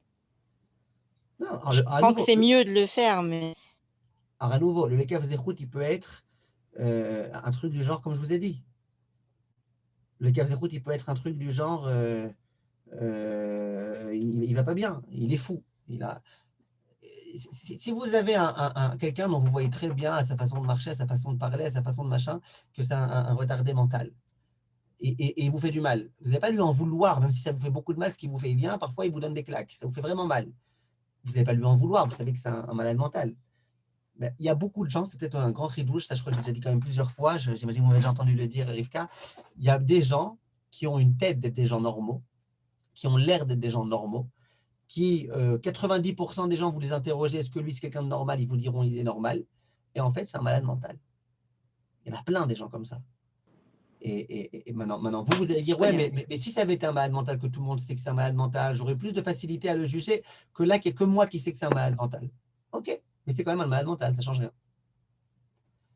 Si vous regardez les gens comme des malades mentaux, attention, hein, je ne vais pas demander maintenant de regarder tout le monde comme des malades mentaux, mais les gens qui vous font du mal sans raison, qui vous font du mal pour vous faire du mal, vous leur dites arrête de faire du mal, ils continuent à faire. Comment vous pouvez appeler ça différemment que malade mental? Vous voulez appeler ça malade spirituel? Appelez ça malade spirituel, c'est un malade spirituel, si vous voulez faire. Même si vous n'avez pas de nom psychologique et psychiatrique à donner pour parler de sa maladie ou spirituelle, c'est quelqu'un de malade. Donc, à nouveau, vous devez vous écarter des gens malades, parce que vous n'avez pas rien à gagner à vous recevoir des claques tous les jours de quelqu'un qui est malade mental. Mais voilà, mais ne jugez pas. Dites-vous des malades mentales de zéro. Est-ce que ça s'appelle juger de dire que quelqu'un est malade mental? Je ne suis pas sûr. Si vous êtes sûr que c'est un malade mental, vous êtes sûr, vous voyez, un malade spirituel. Un malade est malade. Je crois pas que ça s'appelle juger. c'est moi et moi-même en fait. je pense. C'est moi et moi-même, en fait. Ça veut dire, c'est pas par rapport à l'autre, en fait. C'est par rapport à moi, à comment quel regard je porte sur les gens, en fait. C'est ça. Je pense. Indépendamment de l'attitude que moi j'ai avec la personne, en fait. C'est ça. Je pense. Merci beaucoup. Avec plaisir, Betzlacha. Merci beaucoup. Ça, c'est un très bon instrument dont on peut se servir. Quand quelqu'un nous fait du mal et que c'est vraiment, vraiment un mal qui n'est pas mérité et que ça se répète en plus, que souvent, et là, je vous parle par exemple à vous, Rivka, que je sais que vous êtes une fille droite et une fille sérieuse, etc. Et toutes les personnes qui m'écoutent, je suppose qu'elles sont comme ça. Quand toi, en général, les gens qui sont bien, qui sont calmes, qui sont tranquilles, qui ont des bonnes midotes, et en général, les gens, ils ne leur font pas de problème. Quand ils rencontrent des gens qui leur font des problèmes, généralement, c'est que ces gens-là, ils ont des problèmes dans la tête. Qu'est-ce qu'on peut faire? C'est comme ça, il y a beaucoup de problèmes aujourd'hui. Mais ça peut aider à juger les gens favorablement. Quand tu te dis il a un problème dans la tête, ben voilà, alors il est mal. Moi, je n'ai plus besoin de le juger.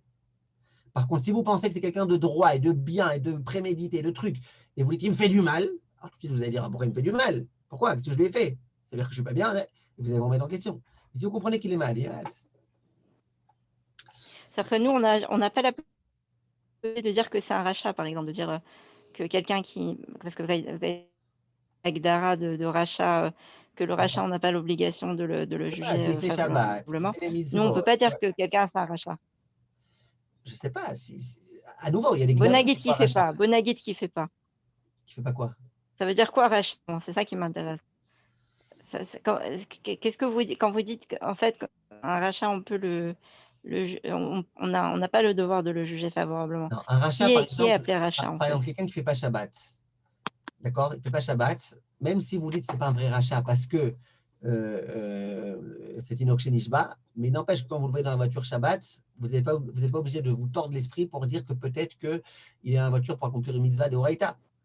Vous comprenez? Maintenant, après, on rentre dans d'autres problèmes. Vous me dites, il ne fait pas Shabbat, mais tout le reste, il fait bien. Il fait un acte qui n'est pas lié à Shabbat. OK, là, on rentre dans des questions de halakha très, très, très pointues et très précises auxquelles il faut bien réfléchir. Je dois vous Mais laisser. c'est-à-dire qu'il est rachat, mais prina du Shabbat, quoi. En général, ouais, la définition d'un rachat, c'est par rapport au Shabbat, par rapport à. Je dois vous laisser, je suis attendu là. Excusez-moi. Merci à tous, hein. Merci d'avoir été là. On se retrouve lundi prochain. Bessorot Tovot, sentez-vous bien, Kol Tov.